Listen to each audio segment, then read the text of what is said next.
बहुत सारे ऐसे राज हैं जो कि अभी अनसुलझे हैं कि बी तहखाने में इतना एसेट है $1 ट्रिलियन, जो कि भारत की पूरी आबादी मिलकर कमाती है, उतना सिर्फ उस एक तहखाने में है। नमस्कार साथियों, स्वागत है आप सभी का। आज है यात्रा का चौथा दिन और हम सब सुबह सुबह से तैयार हो गए हैं और निकलेंगे एक बहुत ही बढ़िया और प्रसिद्ध मंदिर जिसका नाम है पद्मनाभ स्वामी मंदिर। और इस मंदिर की जो खासियत है वो हमको बताएंगे हमारे मुन्नू चाचा। और स्वागत है आपका। यात्रा कन्याकुमारी से यहाँ से आगे पहुँच रही है, जिसमें हम पद्मनाभ मंदिर के लिए यहाँ से रवाना होंगे। दुनिया का इकलौता मंदिर है जो मंदिर में सोने का खजाना है। कहा गया है कि चोरी हुई थी, जिसमें कि लगभग कई करोड़ रुपए जिसमें कि वहाँ पर मिले हैं। आंकड़ा जो आया था 146 करोड़ के लगभग आया है। उस मंदिर को देखने का हमें सौभाग्य मिलेगा। तो साथियों, साउथ के डिश तो हम अपने एरिया में भी खाते हैं, लेकिन जो ये जो तरीका होता है केले के पत्ते में और इस तरह इसको ओपन किया जाता है, सिर्फ नाश्ता ही नहीं, यहाँ पर दोपहर का भोजन, रात का भोजन भी इसी प्रकार हम खाते हैं और काफ़ी मज़ा आता है। यहाँ पर ये सामान्य है, ये आप देख रहे हैं, इडली इतना सॉफ्ट है और इसको हम हमारे एरिया में खाएँ तो ये हमारे लिए स्पेशल होता है। यहाँ पर बहुत ही सामान्य है और इसी वजह से यह प्रसिद्ध भी है। साउथ का इडली हमको ऐसा ही सुनने मिलता है, कभी हम ये नहीं सुनते इंदौर का इडली या गुजरात का इडली। तो यही यहाँ की खासियत है और अभी हम इसे टेस्ट करेंगे और निकलेंगे हमारे आज के पद्मनाभ स्वामी यात्रा की ओर। तो हम सभी बस में सवार हो चुके हैं, 4 बस, और हमारी चौथे नंबर की बस है और निकल पड़े हैं पद्मनाभ मंदिर की ओर। तो इस कहानी को आगे लेके चलेंगे हम इस बस के माध्यम से, बढ़ते हैं सीधा पद्मनाभ मंदिर की ओर।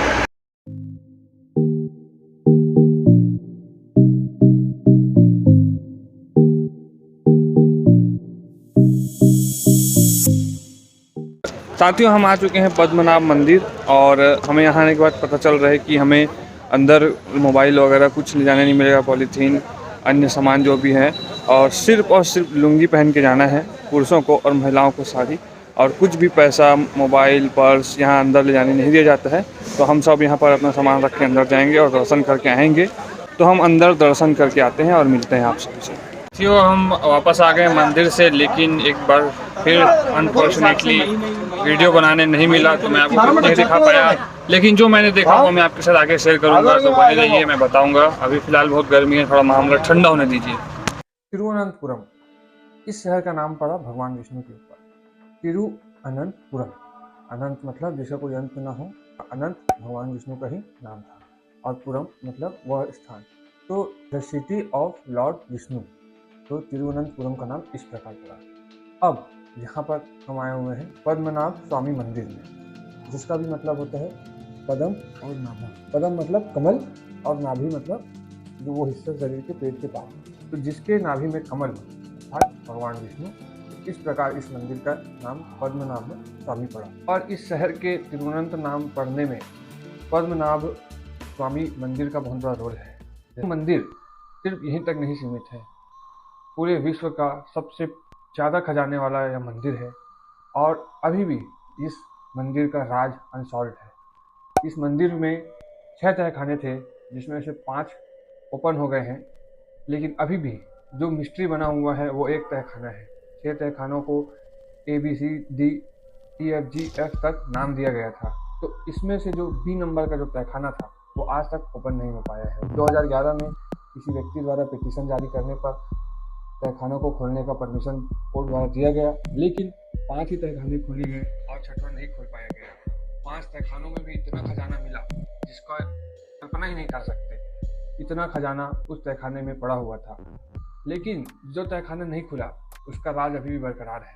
इस तहखाने को श्रापित कहा जाता है, जिसे खोलने पर बहुत बड़ा प्रलय या कुछ अनहोनी हो सकती है। जैसा कि जिस व्यक्ति ने पिटीशन जारी किया था, इस 5 तहखाने को खोलने के बाद ही कुछ समय पश्चात उसकी जान चली गई, लेकिन कहा नहीं जा सकता कि यह तहखाने खोलने की वजह से हुआ है, लेकिन लोगों को ऐसा ही लगा कि तहखाने खोलने के कारण असमय उनकी मृत्यु हो गई, तो यह तहखाने खोलने की वजह से हुआ है। जो तहखाना अभी खुला नहीं है, कहा जाता है कि उसकी रक्षा वहाँ पर मौजूद सर्प, वैम्पायर और अन्य गार्ड वहाँ पर कर रहे हैं, जो कि उनको खोलने से बचाया हुआ है। अभी हाल फिलहाल में फिर से इस पर चर्चा हो रही है कि तहखानों को खोला जाए, और ऐसा सिर्फ अंदाजा लगाया जा रहा है कि बी तहखाने में इतना पैसा है, इतना एसेट है, $1 ट्रिलियन, जो कि भारत की पूरी आबादी मिलकर कमाती है, उतना सिर्फ उस एक तहखाने में है। और यह सिर्फ अंदाजा लगाया जा रहा है, वास्तविकता क्या है यह तो वह खुलने के बाद ही पता चलेगी। लेकिन इस मंदिर में बहुत सारे ऐसे राज हैं जो कि अभी अनसुलझे हैं, और उन्हीं में से वह एक तहखाना है। हाल ही में 2 तहखाने और मिले हैं जिनको G और H नाम दिया गया है, और तो कुल मिलाकर अब 8 तहखाने हो गए हैं अभी भी। लेकिन जो मुद्दा बरकरार है वह तहखाने नंबर B का है, जो कि अभी तक ओपन नहीं हुआ है। तहखाने के दरवाजे के सामने देखेंगे कि वहाँ पर स्नेक की एक आकृति बनी हुई है, जो यहाँ कहा जाता है, जो यह कहा जाता है कि वो उस तहखाने की रक्षा कर रहा है, जिसे बी वॉल्ट के नाम से पहचाना गया है। अब हाल ही में इस पर फिर से बात छिड़ी है कि इसको खोलना होगा, खोलना चाहिए। अब यह तो पता चलेगा खुलने के बाद ही, लेकिन यह कहा जाता है कि अगर यह खुल जाए तो ऐसा कुछ हो सकता है, अनहोनी हो सकता है, और जो यह खोलेगा उसकी तो जान भी जा सकती है। इस प्रकार की अभी मान्यताएं चली आ रही है। बाकी सब चीज़ तो खुलने के बाद ही पता चलेगा। तो ये थे कुछ राज पद्मनाभ स्वामी मंदिर के बारे में। और आप भी जब कभी आएँ तो केरला के इस मंदिर में, तिरुवनंतपुरम में विजिट करना ना भूलें। काफ़ी यह रहस्यमय है, और इस वजह से ही इसके अंदर मोबाइल, कैमरा, अन्य आदि गैजेट्स ले जाने नहीं दिया जाता है। बहुत ही सिक्योर तरीके से चलाया जाता है। और हाँ, यहाँ तो मैंने ये भी देखा कि पुलिसकर्मी भी बिना मोबाइल, वॉकी टॉकी इस गैजेट के साथ वहाँ मौजूद थे। वे भी लुंगी में और ऊपर कुछ नहीं पहने हुए थे। तो ये भी पहली बार हमको देखने को मिला। पूरे परिसर में पुलिसकर्मी इस प्रकार वहाँ मौजूद थे। और भगवान विष्णु की प्रतिमा वहाँ अंदर मौजूद है सोने की।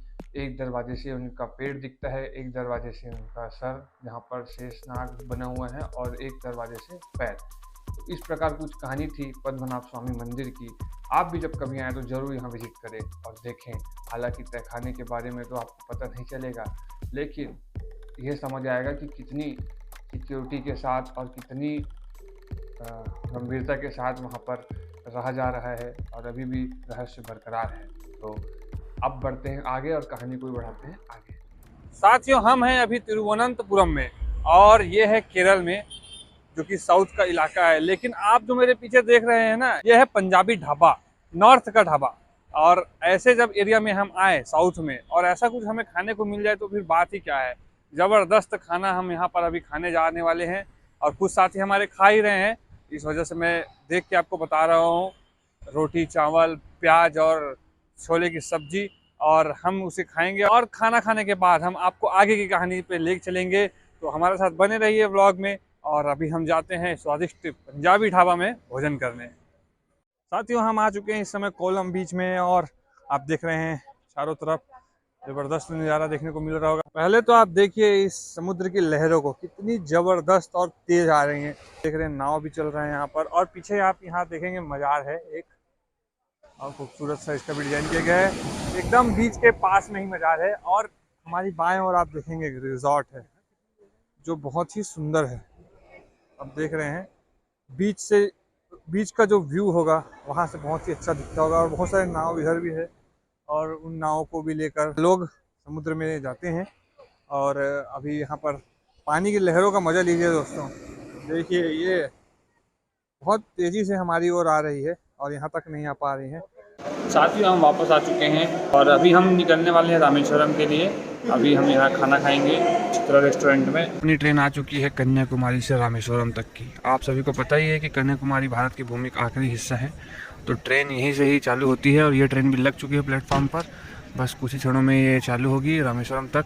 एक लोचा ये है दोस्तों कि रामेश्वरम के 50 किलोमीटर पहले तक ट्रेन आगे नहीं जा पाएगी, ऐसा सूचना मिला है। अब वो तो पता चलेगा वहीं जाने के बाद। कल हम मिलेंगे आपको रामेश्वरम के ब्लॉग के साथ कुछ नया लेकर। फिलहाल तो मैं यही कहूँगा कि 2 चीज़ें जो इस कन्याकुमारी ट्रिप में मैंने मिस की, आप लोगों को नहीं दिखाया, खुद भी नहीं देख पाया। एक तो कन्याकुमारी का सनराइज़, और दूसरा सनसेट। दोनों ही यहाँ की काफ़ी फेमस है।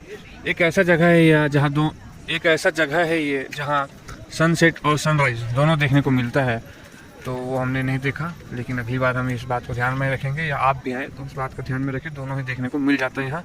चलिए दोस्तों, फिलहाल आपका अपना निकेत अलविदा लेता है। मिलेगा आपको कल रामेश्वरम के व्लॉग में।